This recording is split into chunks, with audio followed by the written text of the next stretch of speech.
Today I will explain about the inheritance concept in C++.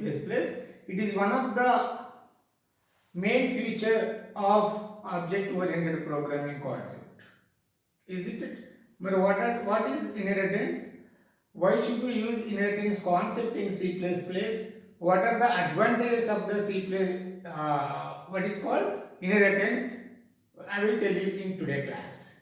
In last class, I talked about what? The operator overloading concept. How the operator can be overloaded. What are the operators can be overloaded? What are the operators can't be overloaded in C++? We covered in that video.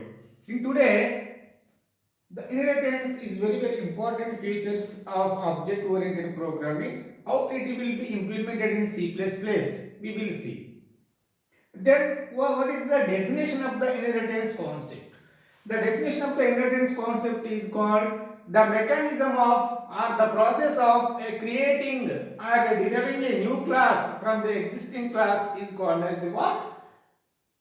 Inheritance. The process of creating a new class. We are able to create new class from existing class is called as inheritance. By using the existing class, we should be able to create the new class. That concept is called as inheritance concept.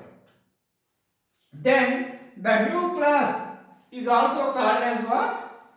A derived class, child class, then subclass. The new class is also called as what? Which is also called as the derived class, which is also called as a child class or subclass. Don't confuse. Sometimes I call it as a derived class or child class or subclass. All are having the same meaning. And the existing class is called as base class, parent class or superclass. The existing class is also called as what? Base class, then superclass or else parent class. Then why should we use the inheritance concept? Then the derived class can able to access the properties from the base class. Yeah. Here the derived class or child class can access the properties from the parent class. What are the properties are there in the parent class which are accessed by the what? Child class. That concept is called as what? Inheritance concept. It is also one of the process of creating the process of deriving or accessing the properties from one class to another class. The concept is also called as what? Inheritance concept. That's why what is the advantage of the inheritance is the code reusability. Yeah. The code reusability is the main feature of object-oriented programming. How the code reusability will be achieved by using the what? Inheritance concept. What is mean by code reusability? I will take it. Here, whatever the code is there in the base class, it will be reused by n number of child classes. Then there is no need to write that code again and again in the child classes. Whatever the code is there in the parent class, directly you can use or access that code in the child classes. Isn't it? That concept is called as code reusability. Then you can clearly understand whenever I write the example. Then what is the syntax of inheritance concept in C++? What is the syntax to implement the inheritance concept in C++ is the class is the keyword. You know that the class is the keyword. Derived class name or child class name or subclass. This is called as what? Colon. It is not a double colon. It is only what? Colon only. Then access modifiers or access specifiers or what is called then inheritance type. Access specifiers or access modifiers or which is also called as inheritance type or visibility mode also. Okay, then what are the access modifiers? The private, public, protected. Okay, you can use private or protected or public. Okay, then if you use private, what happens? If you use public, what happens? If you use protected, what happens? We will see. Then base class name. Base class name is called as what? Existing class. Or before that, if you want to create the derived class, before that you should write them. You should declare the base class. Then you are able to declare the derived class. Otherwise, it is not possible. If the existing class is not there, you can't possible to create the derived class. Then base class name, they are the what? They are what are the members of derived class. Members means data members and member functions which are belongs to what? Derived class. This is a syntax to create the derived class from the existing class in C++. The derived class name, colon, access modifiers, you can use any one of the access modifiers, then base class name, then members of the class. Okay, these are some of the statements about the inheritance concept in C++. Then I will tell you what is the real-time example of the what? Inheritance concept.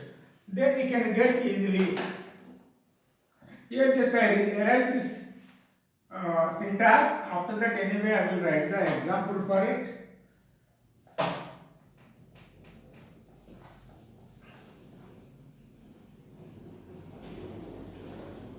Just wait a second.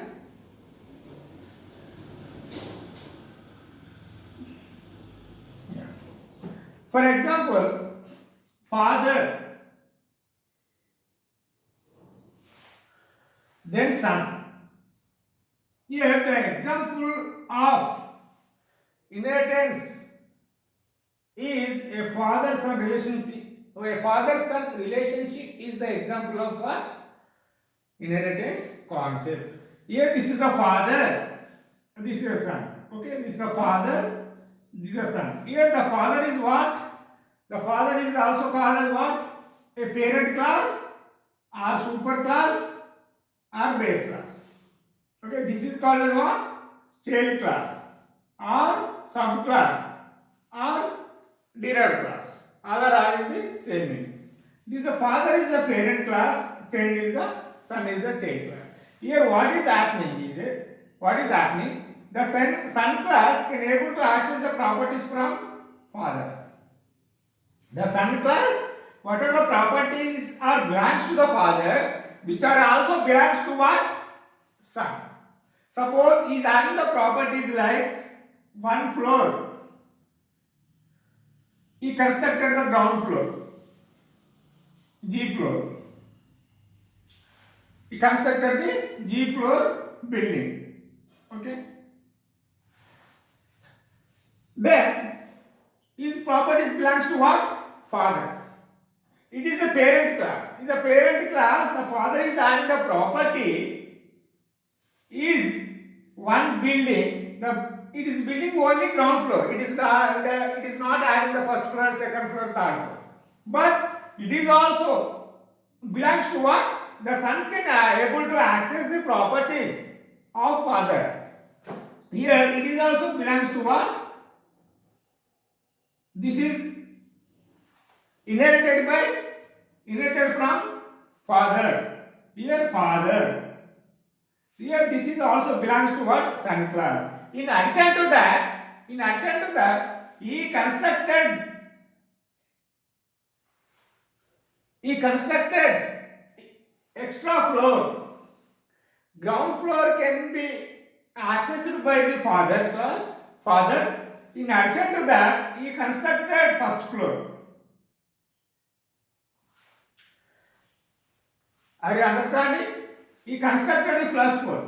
Whatever the floor is constructed by the father, the properties, whatever the properties having, it is also belongs to the son. In addition to that, he constructed extra floor. This is called as what? Existing property. This is called as existing code. Whatever the code is there in the base class, that can be used by child class. The same code can be reused in the child class. Here also the properties of father class can also belongs to son class. In addition to that, some extra floor can be added. What do you mean that? Example is, what are the properties are there in the parent class can also be accessed by the child class. In addition to that, some extra features will also be added by the child class. Extra feature is nothing but one floor has constructed. Here, this existing property, it is inherited from the father. In addition to that, he constructed one extra floor. Up to this is no need to construct again. No need to construct again. You construct only first floor. That concept is called as what? Code reusability. I hope it is clear to everyone. This is a simple example for any. You can take any example. Okay, in case of banking example, in 1990s, there is no credit card system. There is no what is called mobile banking system. There is no at that time. There is no what is called internet banking. The opening account is there. But here nowadays, in addition to that, at that time, suppose for in 1990s, only opening account, what is called the net banking, for example. In 2000s, means suppose for example, what is called 2020. Here, opening account is there. Then net banking is there. Suppose 1990 is the base class. 2020 is called as what? Derived class. Here, opening account and net banking can access from parent class. The same code can be reused here. But in addition to that, some extra features will be added. Suppose credit card system or else mobile banking. The extra, but we don't write the code for these two. This code can be accessed or inherited from the base class. 1990 is the base class, 2020 is the derived class. But we don't write the code for that. We need to write the code for only credit card and mobile banking. That concept is also called as the inheritance. I hope it is clear. The real-time example for the inheritance concept. Then, how we can implement the inheritance concept in C++? After that, what are the types of the inheritance concept?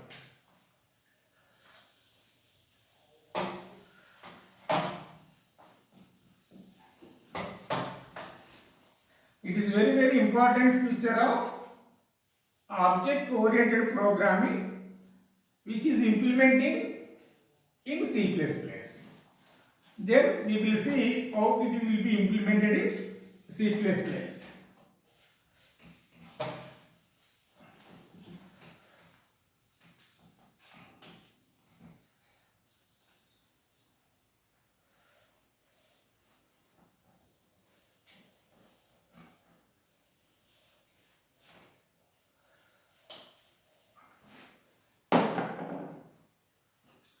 Then what is called, suppose class, base class name, suppose class base class, members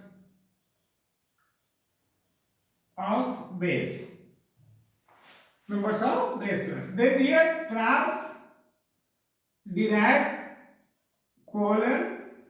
Here you should use the private or protected. Here I am suppose private, then base class. Here base class name is base class. Then what? Members of what? Members of derived. Yeah. So look at that example. This is the base class or existing class or parent class or super class. This is the derived class. This is the derived class or subclass or what is called child class. Here, how these derived class can access the properties from father. If access specifier is private, then you need to know this table. The table is very important. Here I am writing the table over here. access modifier, base class, then a derived class. Here, if you understand this table, private, then private, protected, then public, then protected,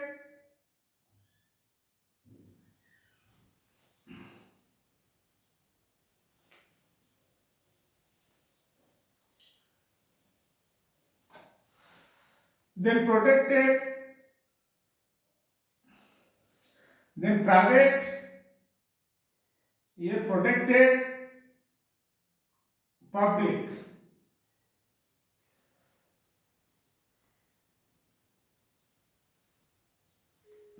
Then here public, protected, sorry to say, private,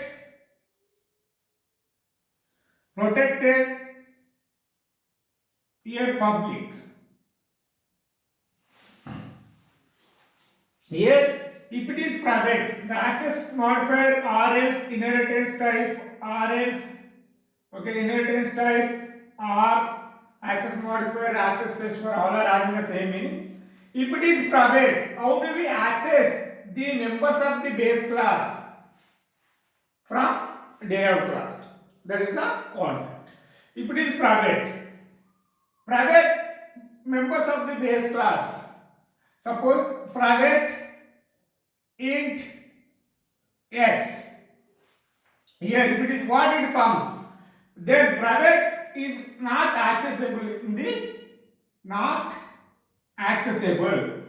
The private data in the base class is not accessible in the derived class because the private data can't be accessed from outside the class. Here also, even it is a child class of that particular class, but the parent data is not accessible in the child class.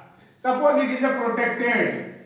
The private data, if it is a protected, what? The protected data of base class becomes what in the derived class? What in the derived class? Private. When it comes to here, private. Here which means that private int x. This here we don't write x again in the derived class, but protected data of base class becomes private members of derived class. When it comes to here, which becomes what? Private. Why it becomes private? Because here we are using the access modifier is private. Then public members of the base class, even though it is a public, what it is called? Here also same, private. Public members of base class become private in the derived class. Private members of the derived class. Here, suppose it is a protected. Here, if it is used the protected, this table is very important. If it is a protected, what you have to do? The private data. Suppose it is a private data becomes what? Not here also. The private data is not accessible. Private data is not accessible anywhere. It's a public, private or protected. Private data is not accessible in what? Derived class. Then protected data becomes what? The protected data. Here it is a protected. When it comes to here what? Protected. Here also protected. Here protected.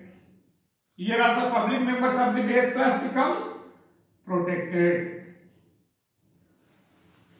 Then here, if it is a public, here the public, even though it's a public, the private data is not accessible in the derived class. The protected data becomes protected in the derived class.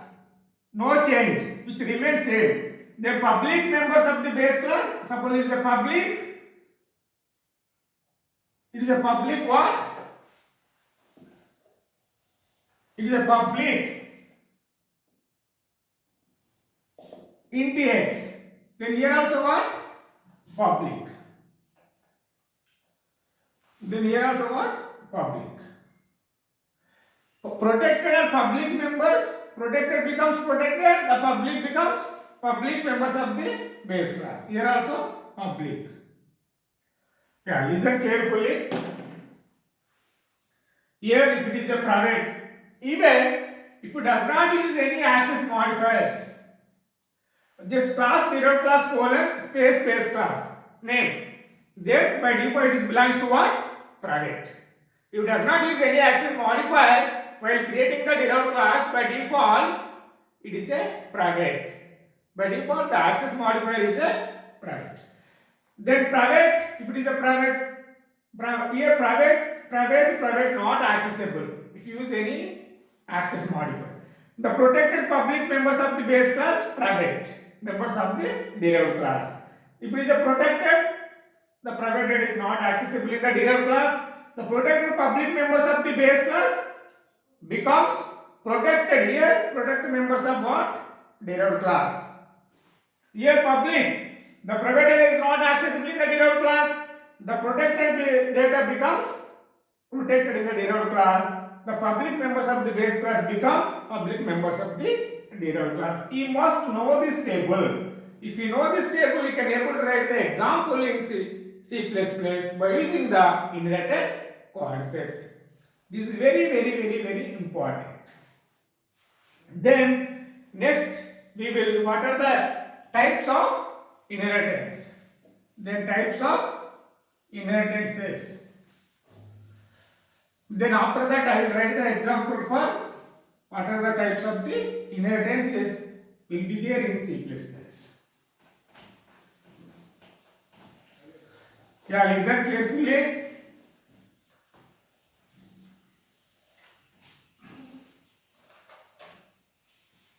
Types of inheritances.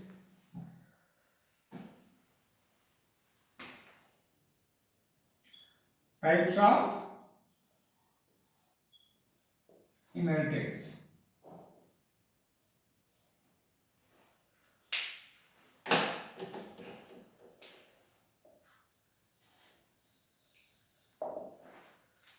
There are 5 types will be provided by the C++. The first one is single inheritance or single level inheritance or single inheritance, whatever. Then multi-level inheritance, then multiple inheritance, fourth hierarchical inheritance, then fifth one is hybrid inheritance. Then I will see, in today I will explain you all the types of inheritance. Then what is single inheritance? It is consist of only base class and derived class. Whatever the program you are implemented by using the single level inheritance or single inheritance, the program is consist of only one derived class and one base class.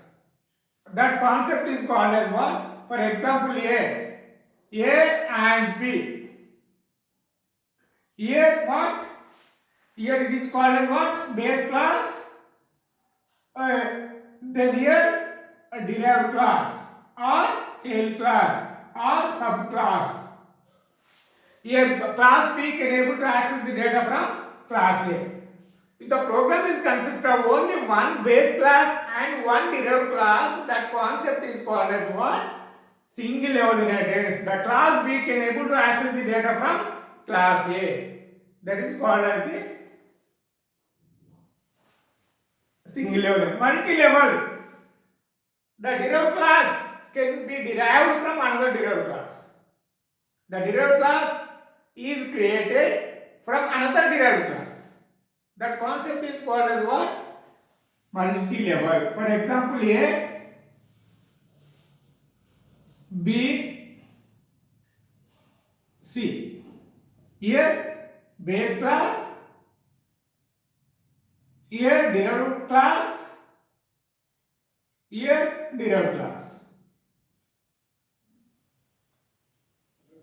Here the derived class can be derived from another derived class. The derived class is derived from another derived class B is derived class and it is also base class for what?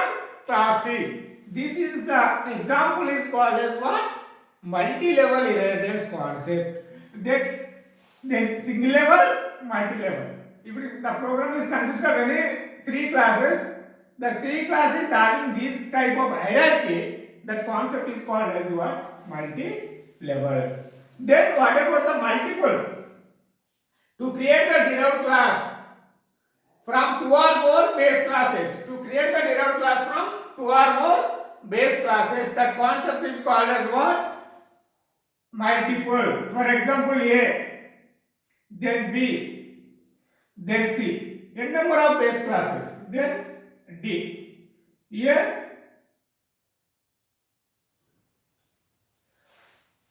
which are called as what? Which are called as what? Base classes. Base classes. This is called as what? Derived class. Here to create the derived class from two or more base classes. Two or more base classes. In this example, I have taken three base classes. If you want to take 4, 5, 6, 7, 8 based on your application. Here to create the derived class from two or more base classes, the concept is called as what? Multiple. Then hierarchical. Then you create the two or more derived classes from the same base class. It is the reverse of multiple. To create the two or more derived classes. For example, is A. Here how many? B, then C, then D. For example. How many? This is the what is called? This is the base class.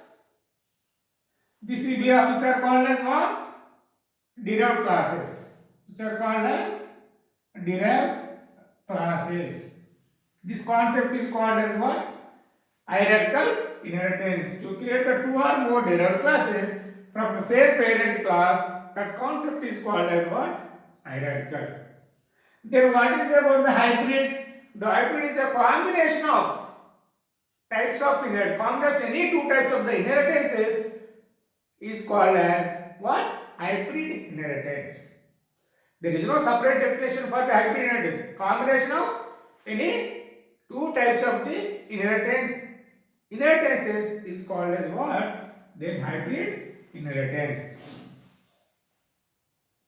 For example, I will write B,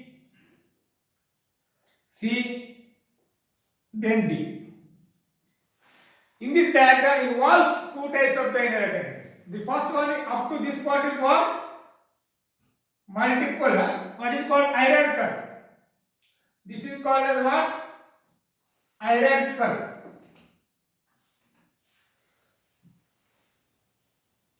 Hierarchical. Then this part is what? Again multi-level. This diagram is a combination of hierarchical and multi-level inheritances. This type of examples are called as what? Hybrid inheritance. The hybrid inheritance is a combination of any types of inheritances is called as hybrid. Then these are the types of inheritance in C++. Then how should we implement the single level? How should we implement the multi-level or multiple hierarchical hybrid? I will cover or I will explain in next video. Okay, example, if you want to write the example by using all the types of the inheritance in C++, you can be able to see in the next video. Thank you one and all. Thank you for watching my video.